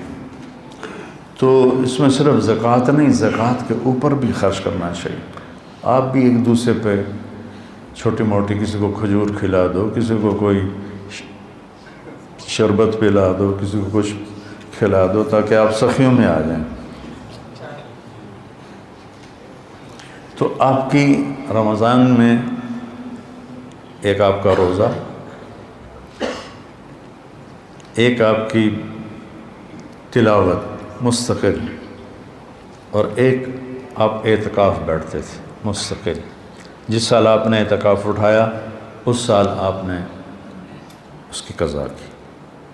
پھر آپ کے رمضان میں جنگ بدر بھی ہے، آپ بدر کے لیے نکلے، 12 رمضان کو نکلے اور 17 کو یہ معرکہ ہوا اور آپ کامیابی کے ساتھ سرخرو ہو کر واپس لوٹے، اور اسی میں فتح مکہ ہوا۔ 8 رمضان کو آپ نکلے، 8 رمضان کو۔ تو عصفان پہنچ کر آپ نے سب کو دکھا کے پانی منگوایا اور اپنا روزہ توڑ دیا۔ پیچھے سے روزے رکھ رہے تھے، روزہ توڑ دیا۔ تو صحابہ نے بھی روزہ توڑ دیا۔ کچھ جو زیادہ ہمت والے تھے انہوں نے کہا نہیں ہم نبھائیں گے، انہوں نے نہیں توڑا۔ تو سفر اور شدت گرمی کی تو وہ تو نڈھال ہو گئے، اور ان سے نہ خیمے گاڑے گئے، نہ اونٹوں کو چارہ ڈالا گیا، نہ گھوڑوں کی خدمت کی گئی، سارا کام کیا جنہوں نے روزہ افطار کر دیا تھا۔ تو آپ نے شام کی نماز میں فرمایا کہ آج روزہ توڑنے والے روزہ رکھنے والوں سے آگے نکل گئے، ذهب المفطرون بالاجور، ایسے کر کے روایت، آج افطار کرنے والوں کا اجر بڑھ گیا۔ تو فتح مکہ، غزوہ بدر، یہ رمضان میں آپ کے زندگی میں ہوا، اور اعتکاف میں آپ تشریف فرما ہوتے تھے تو آپ سر کھڑکی میں کر دیتے تھے، حضرت عائشہ آپ کے سر کی کنگھی کر دیتی تھی، سر اپنا باہر نکال دیتے تھے، اور حضرت عائشہ کیا ہے اسطوانۃ السریر، چارپائی والا، کیا اس کو کہتے ہیں، ستون، وہاں آپ کے لیے چارپائی بچھائی جاتی تھی، آپ اس پر آرام فرماتے تھے، تو اس کا نام ہے اسطوانۃ السریر۔ تو ساتھ ہی حضرت عائشہ کا حجرہ تھا، تو آپ اپنا سر اندر کر دیتے، چونکہ آپ نے ہمیشہ بڑے بال رکھے۔ جب آپ نے حج کیا تو آپ کے بال اتنے بڑے تھے کہ 4 گتیں اس کی بنائی گئیں، 4 گتیں، جیسے عورتوں کی 2 ادھر 2 ادھر، تاکہ بال بکھرے نہیں۔ لیکن عام طور پر آپ کے جو بال تھے یہ کان کی لو تک ہوتے تھے، ایسے کر۔ تو یہ میرے نبی کا رمضان ہے، اس کے ظاہری اعمال ہیں۔ اور ایک اندر کی بات ہے، وہ یہ ہے بیٹا کہ اپنے دل کو بغض سے صاف کرو، نفرت سے صاف کرو، حسد سے صاف کرو۔ یہ تمہارے دل کا روزہ ہے، تمہارے صدر سینے کا روزہ ہے۔ جس کسی سے لڑے ہوئے ہو اسے معاف کر دو، جس کسی کی نفرت ہے اس کو دل سے دھو دو، جس کسی کے ساتھ تمہارا معاملہ خراب ہے اس کو اللہ کے سپرد کر دو۔ جھگڑا کرنا، میرے نبی نے مدینے والوں سے کہا میرے بعد تمہیں تمہارا حق نہیں ملے گا، کیا کرو گے؟ تو انہوں نے کہا یہ ہم تلوار اٹھائیں گے، اپنا حق لیں گے۔ آپ نے کہا اس سے اچھی بات بتاؤں؟ کہا جی کیا؟ کہا حق چھوڑ دینا، قیامت کے دن حوض کوثر پر آ کے مل لینا، سارے حق پورے کرا دوں۔ تو یہ وعدہ صرف مدینے والوں سے نہیں ہے، ہر اس امتی سے ہے جو لڑائی سے بچنے کے لیے حق چھوڑ دے، اپنا حق چھوڑ دے اور جھگڑے کو دبا دے، تو اللہ کے نبی اس کے وکیل بن کر اللہ سے سب کچھ دلوائیں گے۔ تو اس لیے میں نے آپ کے وہ استادوں سے بھی کہا تھا کہ رمضان میں قرآن کو غالب رکھیں اپنے اسباق میں، اپنے دروس میں۔ اور آپ بھی دیکھو، ایک ہوتا ہے حضرت عبداللہ بن عامر ایک دن میں قرآن ختم کرتے تھے، اللہ کا نبی نے پسند نہیں فرمایا۔ روزانہ روزہ رکھتے تھے، آپ نے پسند نہیں فرمایا، ان کو مجبور کیا کہ تو مہینے میں 3 دن رکھ۔ تو انہوں نے کہا کہ مجھے اس سے زیادہ کی طاقت ہے۔ تو پھر 10 دن کا نہیں، ہفتہ نہیں، کہا اچھا ایسا کرو کہ 1 دن روزہ رکھو، 1 دن افطار کرو، اور قرآن 1 دن میں ختم نہیں کرنا، کم از کم 3 دن میں ختم کرو۔ تو تدبر جو ہوتا ہے وہ ہوتا ہے آپ دھیان سے قرآن پڑھیں، اور آپ تو عربی بھی سمجھتے ہیں، یہ جو ہمارے محلے کے لوگ بیٹھے ہیں یہ ترجمے والا قرآن پڑھیں اور سوچیں کہ اللہ کیا کہہ رہا ہے۔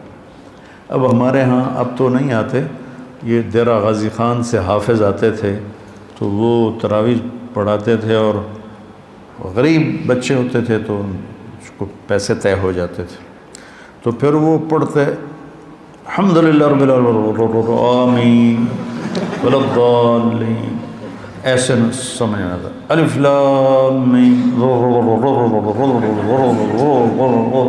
اللہ اکبر، یہ آواز ہوتی تھی۔ ہماری جماعت تھی سیالکوٹ، رمضان کا مہینہ تھا 1972 میں، تو عرب ہمارے ساتھ تھے، تو آگے امام ایسا ہی تھا،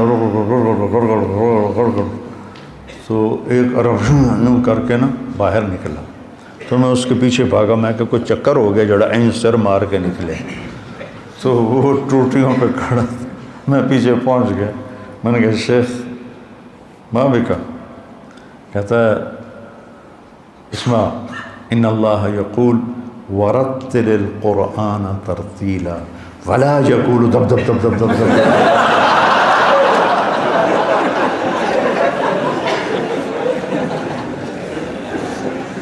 تو تب تدبر کے ساتھ قرآن پڑھنا کی عادت ڈالا، تاکہ قرآن تمہارے اوپر وہ منظر ہونا چاہیے، وَإِذَا تُلِيَتْ عَلَيْهِمْ آيَاتُهُ زَادَتْهُمْ إِيمَانًا، اور وہ تقشعر منه جلود الذين يخشون ربهم ثم تلين قلوبهم وجلودهم إلى ذکر اللہ۔ تم تو عربی جانتے ہو، تم تو بلاغت بھی پڑھے ہو، میں تو پڑھی کوئی نہیں، تو مزہ لو قرآن کا، مزہ لو نماز کا۔ السلام علیکم۔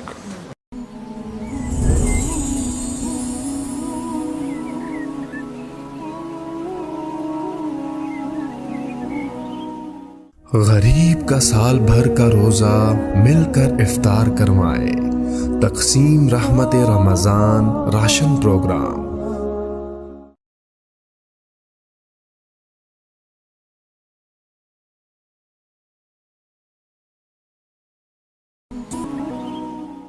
غریب کا سال بھر کا روزہ مل کر افطار کروائے، تقسیم رحمت رمضان راشن پروگرام۔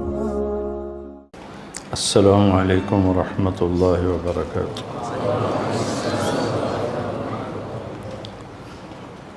آپ میرے آہستہ کرو بھائی، آواز کم کرو۔ آپ آج مجھے ایک اور شکل میں دیکھ رہے ہوں گے کہ میں نے کالے چشمے لگائے ہوئے ہیں، میری آنکھ کا آپریشن ہوا ہے، یہ سیدھے ہاتھ والی آنکھ کا، پچھلے پیر کو ہوا تھا، تو اس میں پھر سیاہ اینک لگانی ہوتی ہے تاکہ کوئی ذرہ آنکھ میں نہ پڑے، اور رات کو سوتے ہوئے بھی اینک لگا کے سونا ہے، کہیں خارش ہو تو نیند میں ہاتھ سے اس کو رگڑا نہ مل جائے تو وہ خراب ہو جاتا ہے۔ پھر سونا بھی صرف بائیں کروٹ پر ہے، دائیں کروٹ پہ سونا بھی نہیں ہے، کہ یہاں جب سر ہوگا تو آنکھ پہ پریشر آئے گا، تو یہ ساری احتیاطیں انشاءاللہ بدھ والے دن ختم ہو جائیں گی، تو یہ اتر جائے گا، میں اپنی اصلی شکل میں آ جاؤں گا۔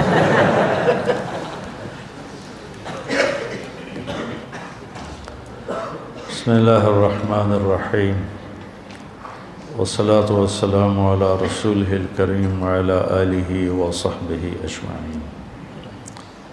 رمضان المبارک قرآن کا مہینہ ہے، شہر رمضان الذی انزل فیہ القرآن، شہر رمضان الذی کتب فیہ الصیام، اللہ نے نہیں کہا رمضان کا وہ مہینہ جس میں روزے فرض ہوئے، بلکہ رمضان کا وہ مہینہ جس میں قرآن اترا۔ قرآن کے اترنے نے رمضان کو عزت دی، رمضان کو بلندی دی، اور ساری آسمانی کتابیں، تورات، زبور، انجیل، ابراہیم علیہ السلام کے صحف، شیس علیہ السلام کے صحف، یہ سارے کے سارے اللہ نے اس مہینے کا اس کے لیے انتخاب فرمایا۔ تو میں وہ سامنے لکھا ہوا دیکھ رہا تھا تو اس پر مجھے کچھ بات یاد آ گئی، وہ کرتا ہوں۔ ھذا بلاغ للناس، یہ پیچھے لکھا ہوا آیت ہے سورہ ابراہیم کی، ھذا بلاغ للناس ولینذروا بہ ولیعلموا انما هو الہ واحد ولیذکر اولو الالباب۔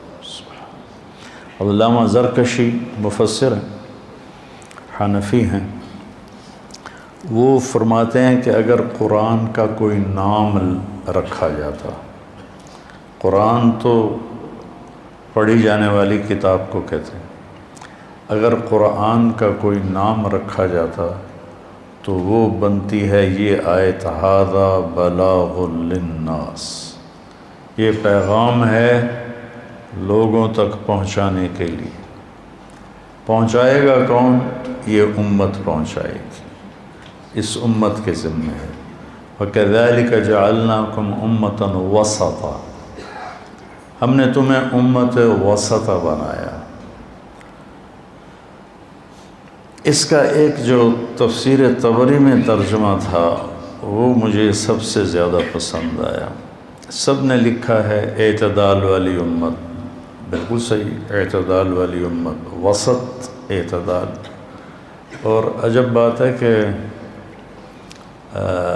286 آیات ہیں غالباً سورہ بقرہ کی، تو یہ جو آیت ہے یہ 143 نمبر آیت، تو اس طرح بھی وسط میں ہے، 143 286 143 143 286، اور اعتدال والے ہیں ہم دنیا کے پیچھے حریص بھی نہیں ہوتے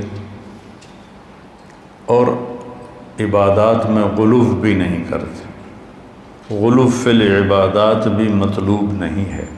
نظام دنیا کیسے چلے گا؟ نظام کائنات کیسے چلے گا؟ دوسرا ترجمہ جو علامہ طبری نے کیا کہ ہم نے تمہیں امت واسطہ بنایا ہے۔ امت واسطہ کس کے درمیان؟ اللہ اور بندوں کے درمیان۔ پہلے واسطہ کون ہوتے تھے؟ انبیاء۔ ہمارے نبی پر نبوت کا اختتام ہوا تو اللہ نے ہمیں کہا وَكَذَلِكَ جَعَلْنَاكُمْ أُمَّةً وَسَطًا۔ میں اس پہ بات کیا کرتا ہوں کہ اللہ نے ہمیں فل جنرل بنایا ہے۔ فل جنرل وہ ہوتا ہے جس کے 4 سٹار ہوں یا 4 ستارے لگے ہوں، وہ صرف 4 ہوتے ہیں۔